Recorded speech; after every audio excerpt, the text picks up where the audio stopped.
Тендерт оролцогчдын анхааралд. Монгол улсын бүтээн байгуулалт, цэцэглэлт хөгжил өдрөөс өдөрт өсөн хөгжиж байна. Хамгийн сайн гүйцэтгэгчийг сонгон шалгаруулахын тулд худалдан авах ажиллагааны газар нээлттэй тендер шалгаруулалтыг зохион байгуулдаг. Тендерт шалгарах хэсэг нь тухайн оролцогчийн чадвах, үүрэг хариуцлагаас хамаардаг.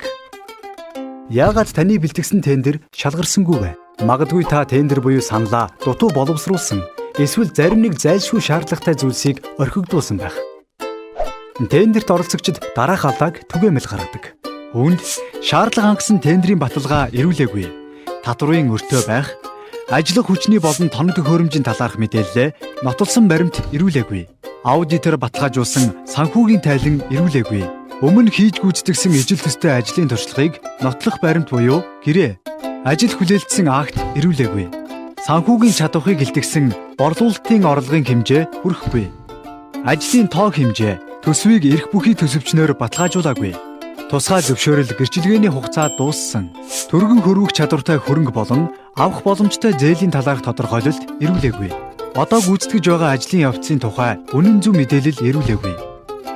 Та тендерээ ирүүлэхдээ хариуцлагатай хандаж ахин дахин шалган бүрэн гүйцэд бүрдүүлэх шаардлагатай.